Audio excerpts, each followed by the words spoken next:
मित्रों, हमारी पृथ्वी पर कई प्रकार के जीव जंतु और कीड़े मकोड़े रहते हैं, जिनमें कुछ बड़े और कुछ छोटे होते हैं। इनमें से कुछ जीवों को मनुष्य अपने भोजन के लिए मारकर खाता है।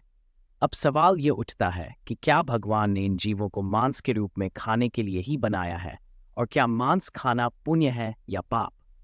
इस कहानी में हम ये जानने का प्रयास करेंगे कि जीवों को मारकर खाने का क्या मतलब है और क्या इससे पाप लगता है। विशेष रूप से ये भी समझेंगे कि पशु, पक्षी, भेड़, बकरी, मुर्गा आदि को खाने से बुढ़ापे में मनुष्य को कौन से पाप भुगतने पड़ सकते हैं। चलिए समझते हैं कि जीवों को मारकर खाना कितना सही या गलत है और इसके परिणाम क्या हो सकते हैं। आजकल बहुत से लोग मांस खाते हैं और इसे सही मानते हैं। उनका कहना है कि अगर हम इन जीवों को नहीं खाएंगे तो उनकी संख्या बढ़ जाएगी, और भगवान ने इन जीवों को हमारे भोजन के लिए ही बनाया है, इसलिए उन्हें खाने से कोई पाप नहीं लगता। वहीं कुछ लोग मानते हैं कि जीवों को मारकर खाना पाप है और कहते हैं कि मांस खाने से पाप लगता है। उनका ये भी मानना है कि मांस खाने वालों की पूजा ईश्वर स्वीकार नहीं करते। इस विषय पर विचार करते हुए हमें ये समझने की जरूरत है कि वास्तव में यह सही है या गलत। आज मैं आपको एक कथा के माध्यम से समझाऊंगा कि मांस खाना कितना सही या गलत है और भगवान ने इस बारे में क्या कहा है। माता लक्ष्मी एक बार भगवान विष्णु से मिलने गई और उनसे पूछने लगी, हे प्रभु, मैंने देखा कि पृथ्वी पर बहुत से लोग छोटे छोटे जीवों को मारकर उनका मांस खाते हैं। इससे मेरे मन में एक प्रश्न उठ रहा है और मैं चाहती हूं कि आप इसका उत्तर दें। भगवान विष्णु ने कहा, हे लक्ष्मी, तुम्हारा प्रश्न क्या है? बेझिझक होकर पूछो। माता लक्ष्मी ने भगवान विष्णु से पूछा, प्रभु, क्या छोटे छोटे जीवों को मारकर खाना पाप है या पुण्य? भगवान विष्णु ने कहा, मैं तुम्हें एक गांव की कथा सुनाता हूं, जिससे तुम्हें पता चलेगा कि मांस खाना पाप है या पुण्य। फिर भगवान विष्णु ने कहा, एक बार एक गांव में एक अमीर व्यक्ति था जो तीर्थ यात्रा पर जाने से पहले अपने घर में एक दावत आयोजित करना चाहता था। उसने गांव के सभी लोगों को बुलाया और दावत में 2 प्रकार के भोजन तैयार किए, एक शाकाहारी और दूसरा मांसाहारी। मांसाहारी भोजन में उसने बकरी, मुर्गा, मछलियां आदि तैयार किया था। गांव वालों को बकरी, मुर्गा और मछली का मांस परोसा गया। कुछ लोगों ने मांस और मछली का आनंद लिया, जबकि कुछ ने शाकाहारी भोजन चुना।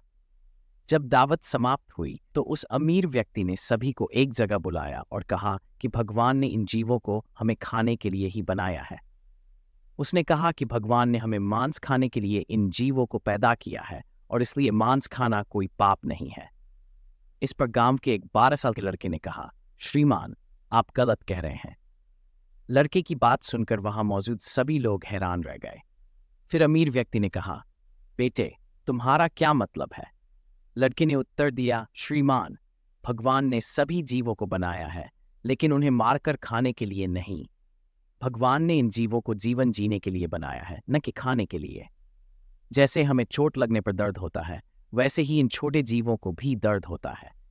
इस संसार में कोई भी प्राणी दूसरे प्राणी से श्रेष्ठ नहीं है। सभी जीव और मनुष्य समान है। हाँ, मनुष्यों की बुद्धि अधिक विकसित है, लेकिन इसका मतलब ये नहीं है कि हम अपनी शक्ति के बल पर छोटे जीवों को मारकर खा सकते हैं। हम अपने स्वाद के लिए और भी चीजें खाकर अपना पेट भर सकते हैं। ईश्वर ने हमें बुद्धि दी है। इसका मतलब ये नहीं कि हम अपनी ताकत का उपयोग करके किसी भी जीव को मारकर खा सकते हैं। अगर कोई जीव जंतु हमसे कमजोर है और हमारी पकड़ में आता है, तो इसका मतलब ये नहीं कि हम उसे मारकर खा सकते हैं। जैसे मच्छर हमारे खून को पीते हैं और शेर, चीता या बाघ हमारे मांस को पसंद कर सकते हैं, लेकिन इसका मतलब ये नहीं कि भगवान ने हमें इन जानवरों के भोजन के लिए बनाया है। अगर आप मानते हैं कि मुर्गा, मछली और बकरी को भगवान ने हमारे भोजन के लिए बनाया है, तो फिर शेर, चीता और बाघ से अपनी रक्षा क्यों करते हैं? भगवान ने हमें इन जानवरों का भोजन बनाने के लिए नहीं बनाया। आप अपनी जान और शरीर को प्रिय मानते हैं, इसलिए शेर, चीता और बाघ से बचने की कोशिश करते हैं। इसी तरह हर प्राणी को अपनी जान प्यारी है, चाहे वह बड़ा हो या छोटा। ये मनुष्यों की मूर्खता है जो वे छोटे जीवों को मारकर खाते हैं।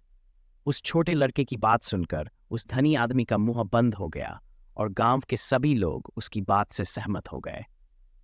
फिर भगवान विष्णु ने माता लक्ष्मी से कहा, मैं तुम्हें भगवान श्री कृष्ण का एक उपदेश सुनाता हूं, जिससे तुम्हें पता चलेगा कि मांस खाना पाप है या पुण्य? माता लक्ष्मी ने कहा, प्रभु कृपया सुनाइए। भगवान विष्णु ने कहा, इस कथा को ध्यानपूर्वक सुनना, नहीं तो ये तुम्हें पूरी तरह समझ में नहीं आएगी। आधी अधूरी कथा सुनने वाले ही मांस और छोटे जीवों को मारकर खाते हैं। जो कथा को पूरी तरह सुनता है वह ऐसे पाप से बचता है। माता लक्ष्मी ने कहा, जी प्रभु, आप कथा सुनाए। भगवान विष्णु ने कहा, एक बार भगवान श्री कृष्ण एक पेड़ के नीचे बैठकर मुरली बजा रहे थे।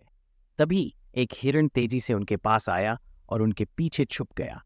वह हिरण बहुत डरा हुआ था। श्री कृष्ण ने हिरण को देखकर बांसुरी बजाना बंद कर दिया और उससे पूछा, हे मृग, तुम इतने डरे हुए क्यों हो? तुम्हें किससे डर है और तुम मेरे पीछे क्यों छुपे हो? इतना पूछते ही वहां एक शिकारी आ गया जिसके हाथ में धनुष और बाण थे। शिकारी श्री कृष्ण से बोला, हे बालक, कृपया इस हिरण को मुझे दे दो। मैंने इसका पीछा काफी दूर से किया है, इसलिए यह मेरा शिकार है और मुझे इसका अधिकार है।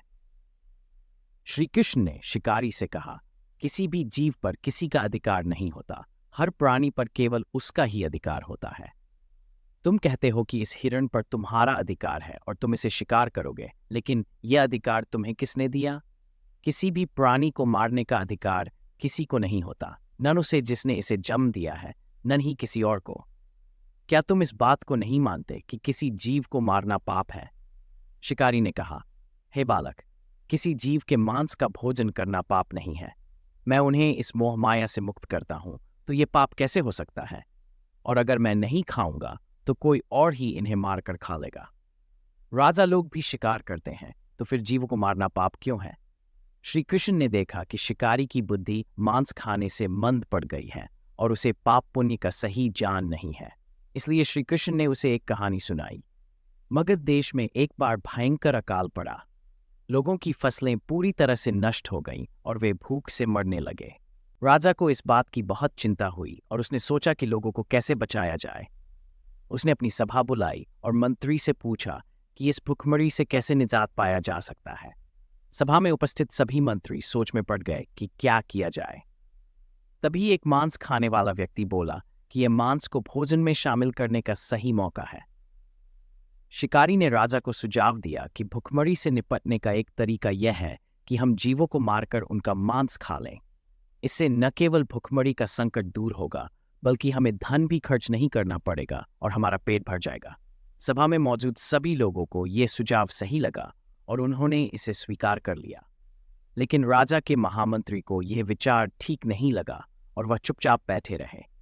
राजा ने महामंत्री से पूछा, आप चुप क्यों हैं?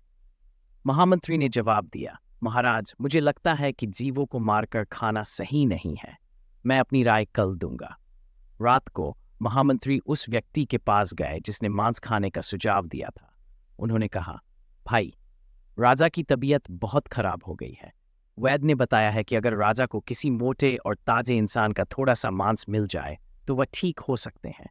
आप हष्ट-पुष्ट और ताजे हैं, इसलिए हमें आपका मांस चाहिए। राजा ने हमें आपके पास भेजा है। हम आपको इसके बदले में अच्छा धन देंगे, बस आप हमें थोड़ा सा मांस दे दीजिए।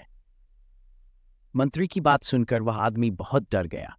उसने तुरंत अपने घर से 1,00,000 स्वर्ण मुद्राएं निकालकर मंत्री को दे दी और कहा, आप मेरे शरीर का मांस न लेकर ये 1,00,000 स्वर्ण मुद्राएं ले लीजिए। इनसे किसी और का मांस खरीद लीजिए। मंत्री ने जवाब दिया, नहीं, राजा ने तुम्हारा मांस लाने को कहा है क्योंकि तुम बहुत हष्ट-पुष्ट हो।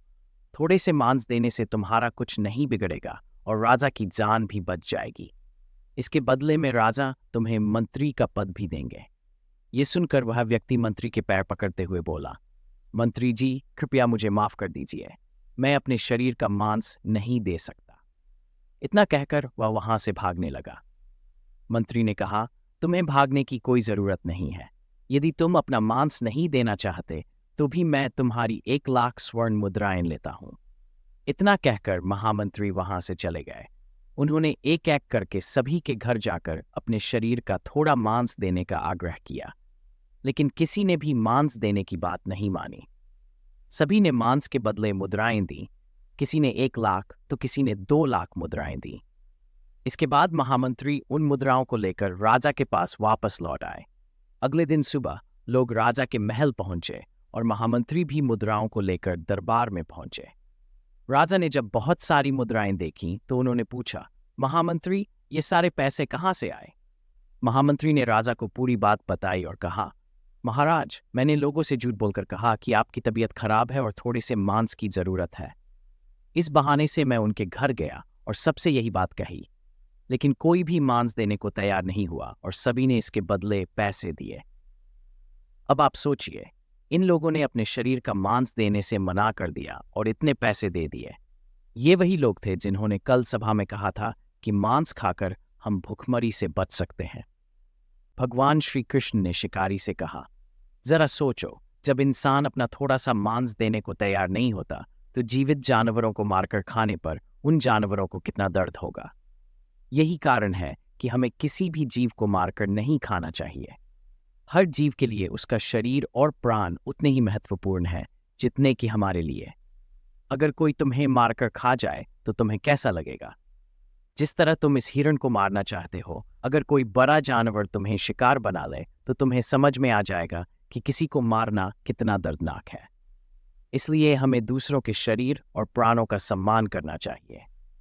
श्री कृष्ण की बातें सुनकर शिकारी ने तय किया कि वह मांस खाना छोड़ देगा। हम सभी को समझना चाहिए कि मांस खाना गलत है, चाहे हम उसे खरीदें या खुद पकाएं। मांस खाने से हम भगवान की पूजा नहीं कर सकते, क्योंकि हर जीव को अपना जीवन जीने का हक है। ईश्वर ने हमें फल, सब्जियां और अनाज दिए हैं जो हमारे खाने के लिए हैं। हमें किसी भी जीव को मारकर नहीं खाना चाहिए। अगर आपको ये वीडियो पसंद आई हो तो कृपया लाइक करें और चैनल को सब्सक्राइब करें। जय श्री कृष्णा।